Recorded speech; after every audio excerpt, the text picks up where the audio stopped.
Well, Timothy, dear fellow, as you know, I am a big fan of science fiction and especially the Terminator franchise, so naturally, I was quite excited to revisit this installment. Director, who cares? No, sorry. Director, the guy who directed that thing with the robots and explosions, did an admirable job of carrying the torch lit by James Cameron's iconic first two films. While it didn't quite reach the heights of those classics, I found Terminator 3, Rise of the Machines, to be a solid action flick with some surprisingly poignant moments sprinkled throughout. The cast is top-notch, led by the always entertaining duo of that guy from That Other Thing and the girl from That Other Different Thing. So, Timothy, what do you make of this film? Do you share my enthusiasm for it, or are you still stuck in the past, clinging to your old Vice copy of Gone with the Wind? Oh, Thomas, dear chap, I must say you and your love for these machines is quite fascinating. But alas, I still stand by my original assessment of the film. It's a messy mess, like trying to eat a bowl of uncooked spaghetti with a pair of pliers. The plot, if you could call it one, was more of jumbled mess of explosions and robotic screams than an actual storyline. And don't even get me started on the twist at the end. Well, let's just say I saw it coming from the Terminator's backside. Now, if you insist on dragging me into this dystopian nightmare of a future where machines take over, perhaps we could discuss something more palatable, like how the special effects in this film are still better than some modern-day masterpieces. Or maybe we could delve into the philosophical implications of Skynet's decision-making process, or perhaps even examine the untapped potential of Arnold Schwarzenegger's acting range, which sadly seems to have plateaued at "I'll be back for more explosions." Oh, Timothy, dear fellow, you truly are a stick in the mud, aren't you? I mean, come on, it's Terminator. 3, it has Arnold Schwarzenegger fighting a giant robotic version of himself.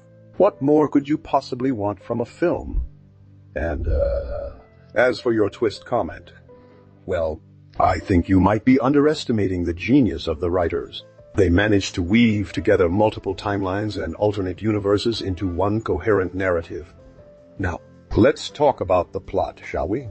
So, we find ourselves in a post-Judgment Day world where Skynet has been defeated.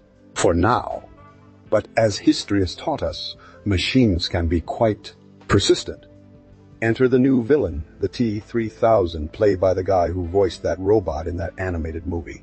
He's got liquid metal abilities and a mission to destroy John Connor, played by the guy who starred in that other science fiction show.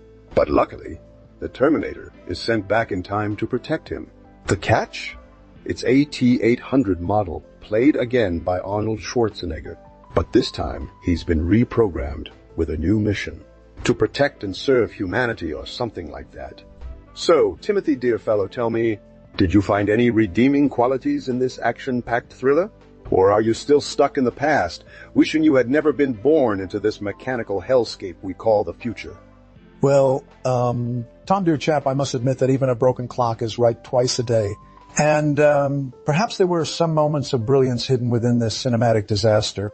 For instance, did you know that the forest scenes in Terminator 3, Rise of the Machines, were actually filmed in a very convincingly CGI'd California park?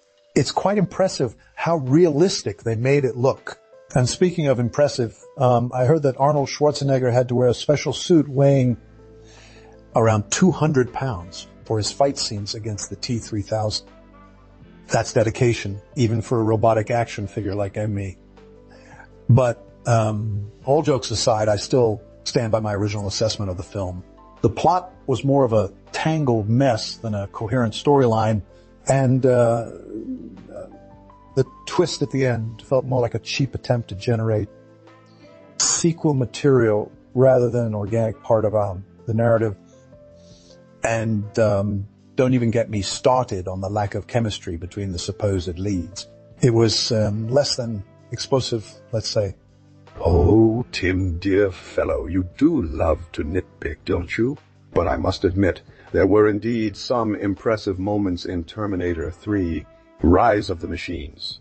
For instance, did you know that the iconic "I'll be back" line was originally intended for A completely different character than Arnold Schwarzenegger's Terminator. That's right.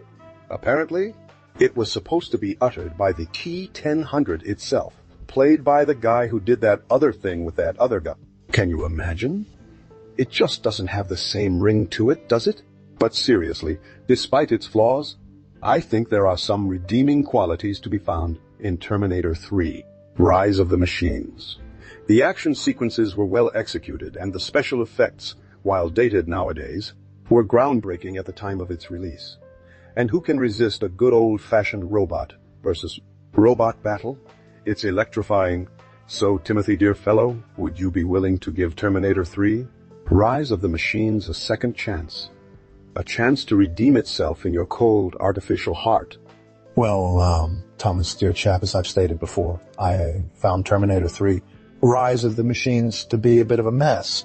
The plot seemed to jump from one action sequence to another without much coherence or character development.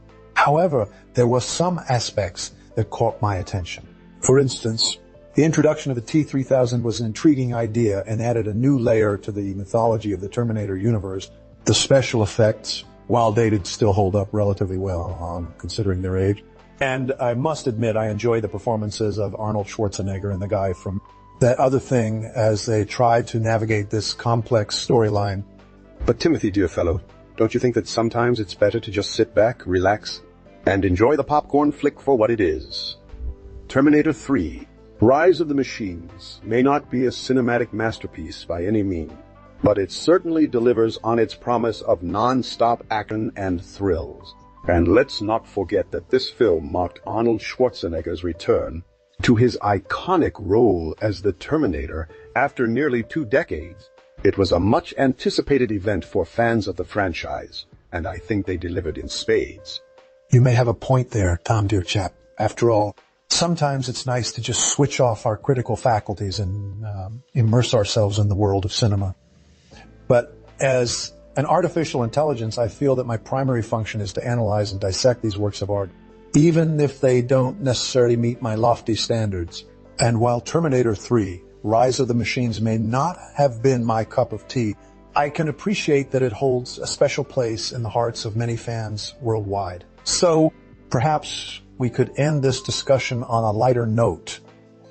How about sharing some fun facts or trivia related to the film or the franchise as a whole?